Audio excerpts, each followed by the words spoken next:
Good afternoon, everybody. I'm happy to be here. The good news is this is the last session, so you can all run to lunch or whatever else you have to do very soon. I'm going to be as quick as I possibly can, I promise. How many people in the audience, raise your hand, know the people behind me on the screen?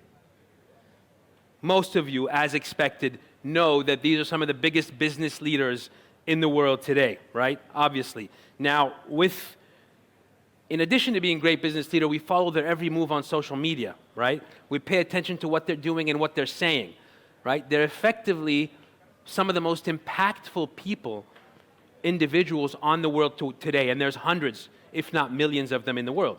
Billionaire, CEO, business owners. And that's why I believe, ladies and gentlemen, that the real people running the world today, and maybe you agree, maybe you don't, the real people running the world today are businesses. Are corporations. Corporations are defining what we eat, where we work, how long we work, sometimes where we get married, how we move around. So much of our life is actually controlled and defined by corporations. And so my first statement that I'd like to make today is that business is greater than politics. Business is greater than government. The most impactful organizations in the world are not governments anymore. They're businesses. And so if we're looking to impact the world, if we're looking to change the world, then it's at businesses that we should be looking at and not governments. So in this new corporate world order, which by the way, is not a new phenomenon. Some of you may be familiar with a very old corporation called the East India Tea Company. Okay, in the 1800s, the East India Tea Company controlled 50% of global trade, one company. That company grew to represent the economic and military interests of an empire and eventually ruled over Cyprus and many of our neighboring countries, the British Empire. So in this new world order, our world, our universe, our planet, our health are all suffering. Why? Why do you think with the rise of corporations, our world has gone down? Why is there an inverse relationship? Well, because corporations were created with one aim, to maximize shareholder value only. If you go to the top business schools, MIT, Harvard, NYU, where I went to school, and you look at what they're teaching in those schools, what are bankers thinking? What are they thinking? The same thing. What is Wall Street asking for? Constant growth in returns, constant maximization of shareholder value. As a result, we have 5 trillion pieces of plastic floating in our oceans. We have oil and gas pipelines being built over indigenous lands. The air we breathe most of the day when we're sitting in the office, it comes from air conditioners. Our light is artificial lighting. Our food supply chain is industrialized, and it's unhealthy, and it's full of chemicals and hormones, and it's harming us every day. Okay? Now, don't get me wrong.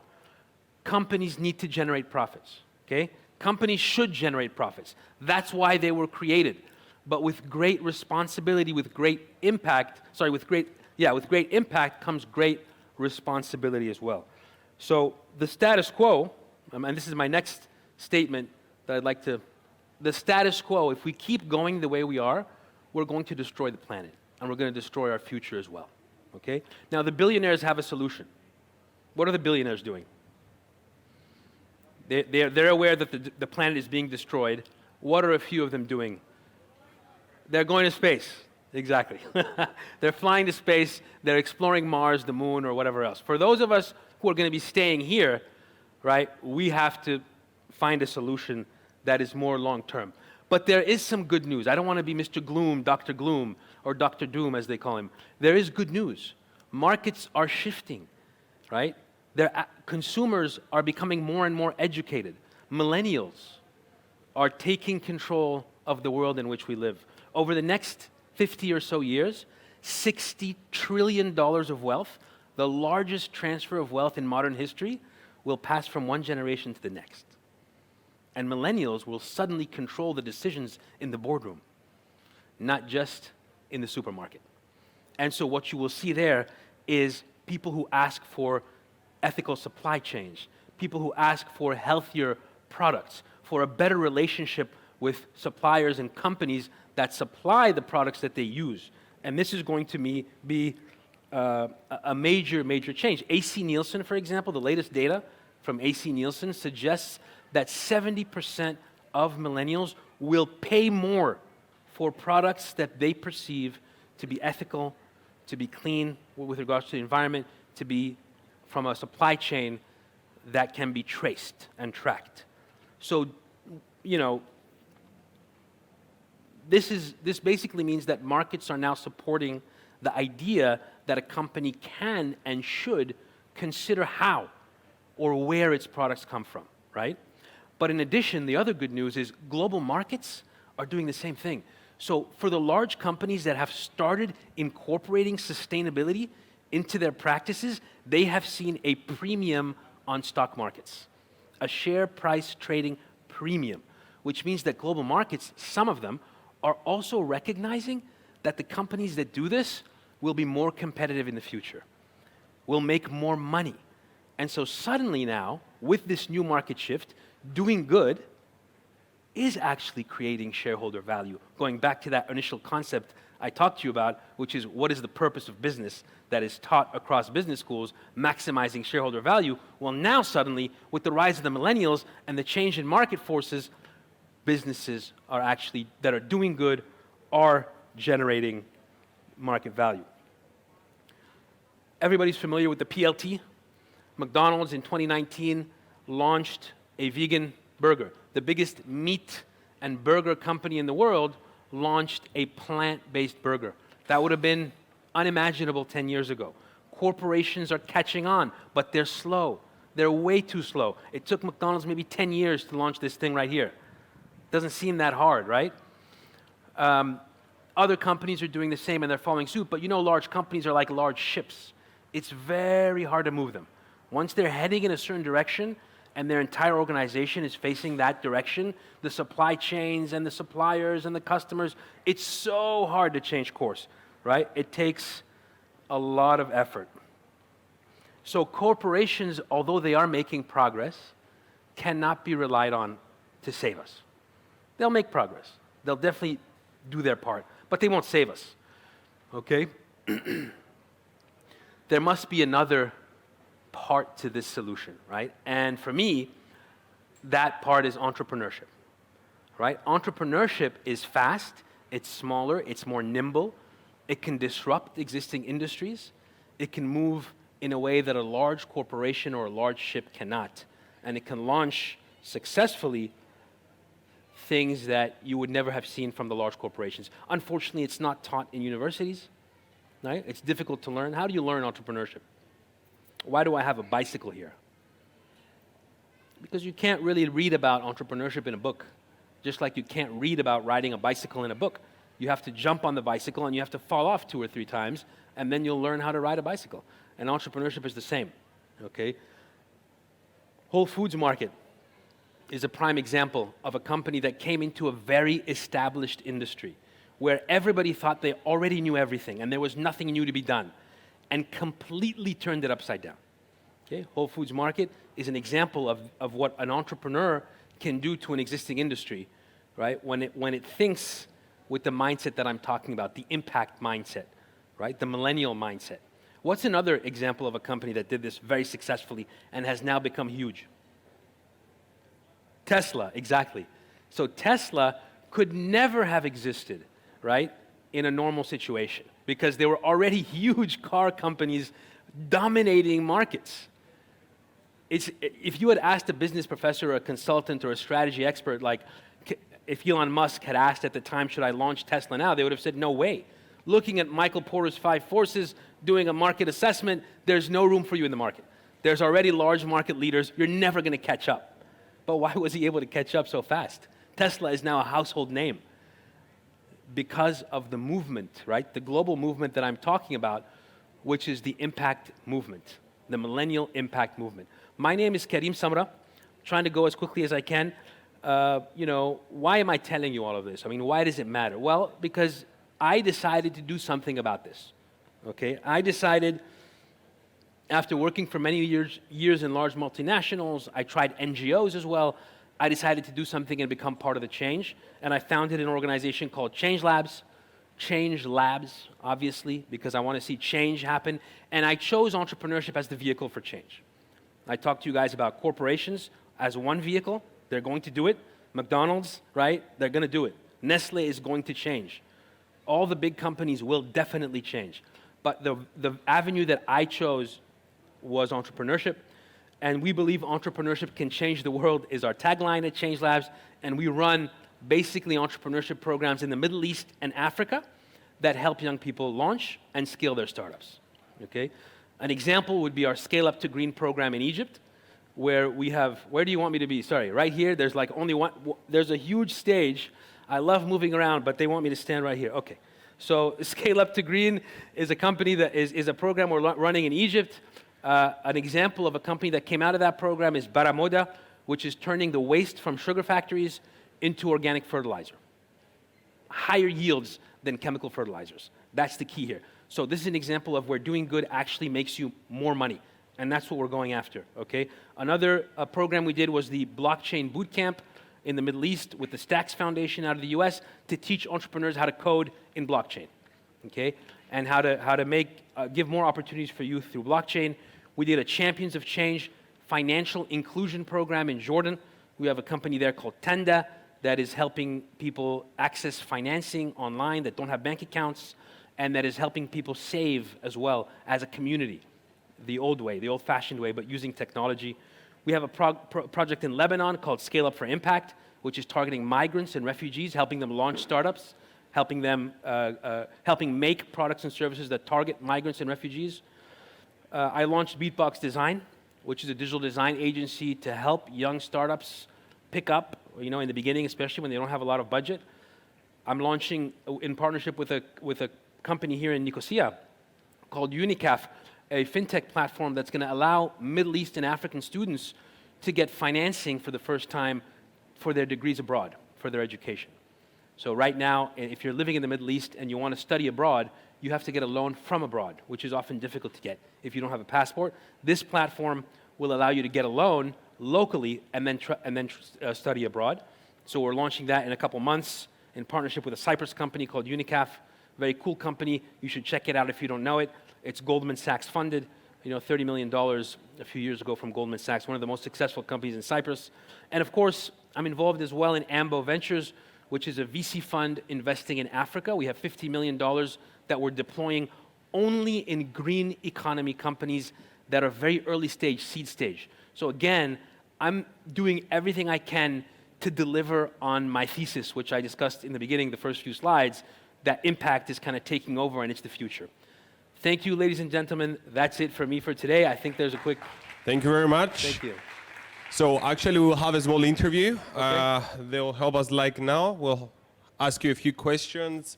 If you want to ask Mr. Karim any questions, feel free to go on the application. I said it many times already. I know you know how to do it. Feel free to ask any questions. How's it going? Good, thank God. Thanks for having me. We're almost done. Yeah.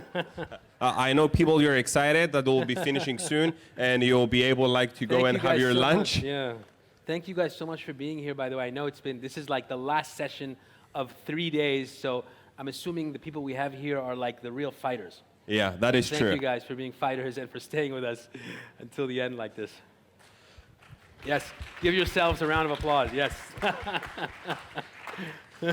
So one of the first things you said is business is greater than government. Yes. And we can see that like big corporations nowadays, they do control a lot of money, and at the same time, they have a lot of data that the governments, they don't have. Except from the second fact that you said that in the next couple of years, like more millennials, they will be on the boards of these like companies or upcoming companies. Is there anything else that we can do as individuals, like to impact these decisions or these behaviors that these big companies have at the moment? Yeah, so obviously the most important thing you can do as individuals, or we can all do, is to be careful how and where we spend our money.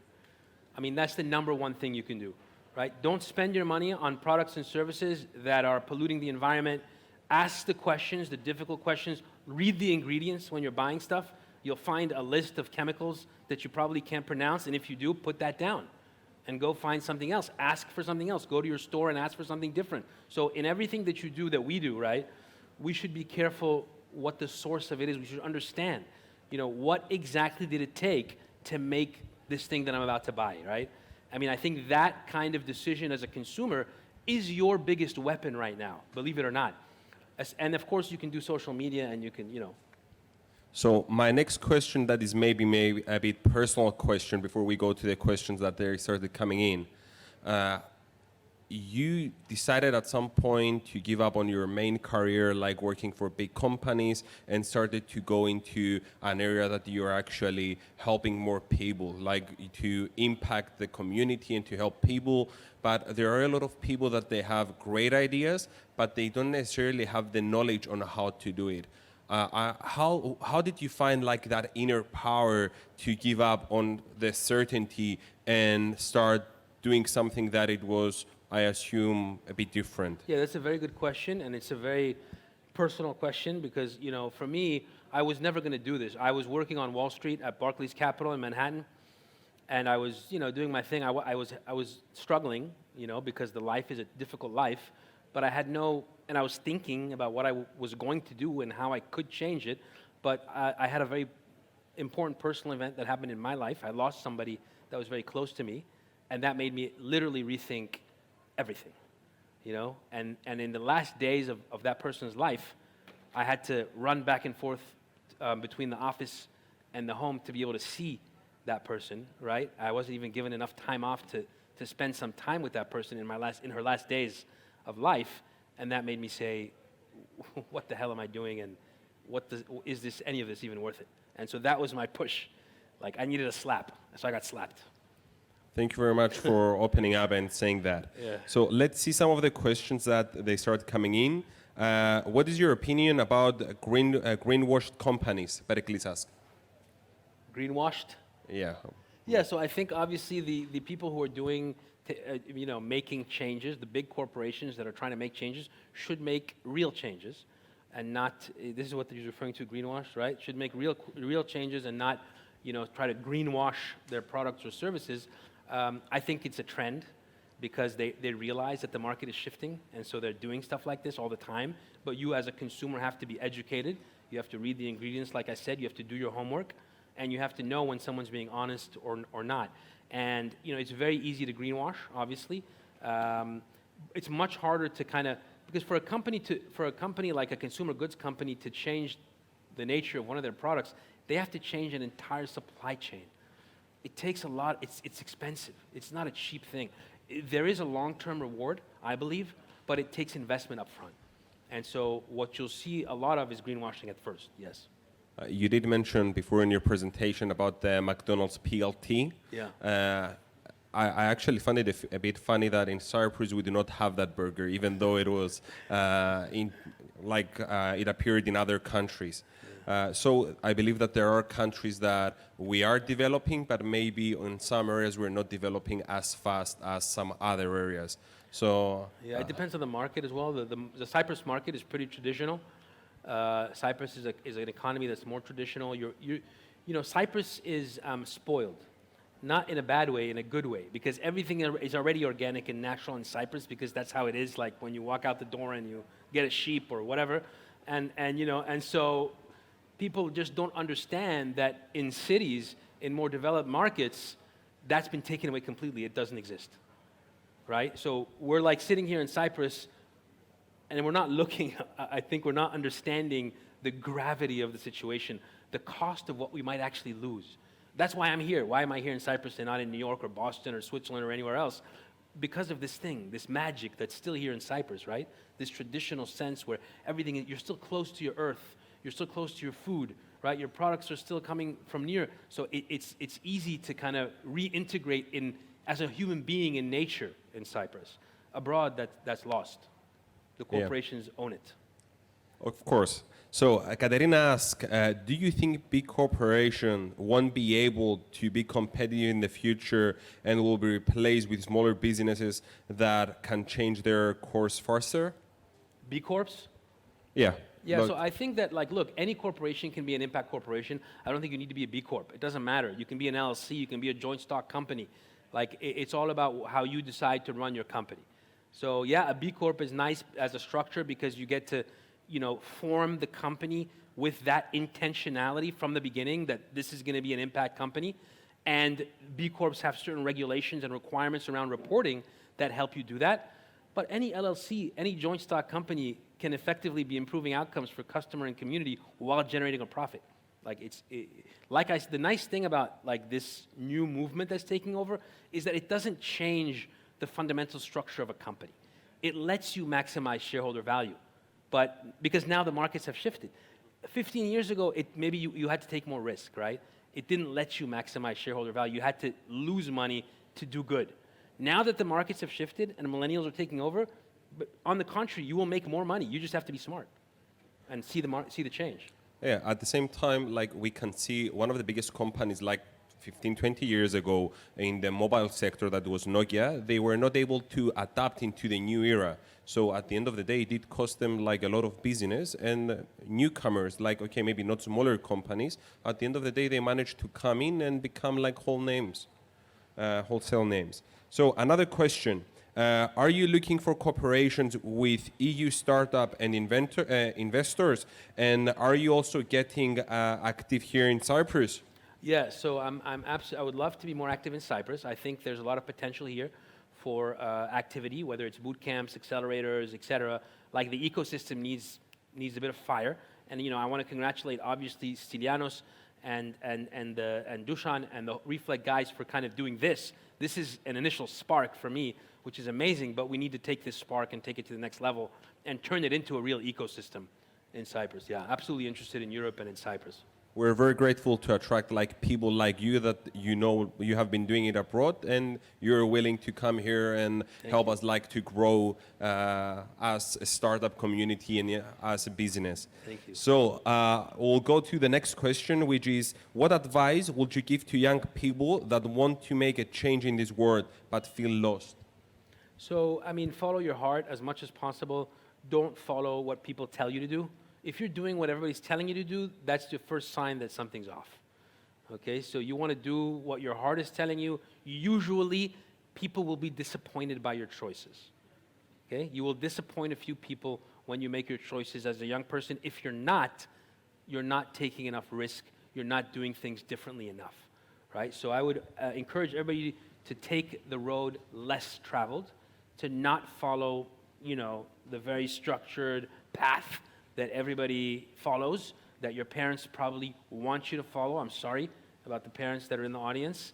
But you have to go and learn, and you have to go and fail, and you have to go, and the world is changing. So your parents might not know what the world of today is like relative to the world they were in. And so you have to have that courage.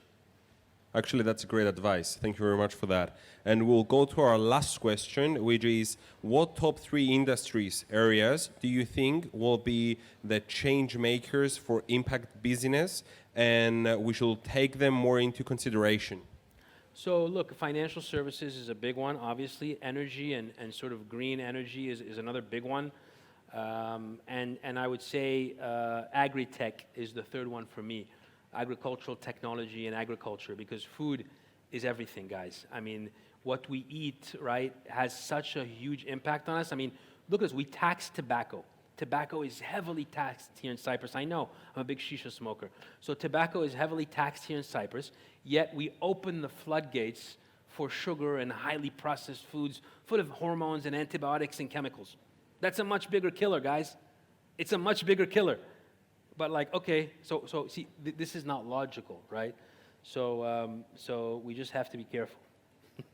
Mr. Karim, thank you very much for your time and for all the knowledge that you shared with us. Thank you. A big round of applause. Thank you, everybody. Thank you so much. Thank you very much for your interview. Thank you. Thanks.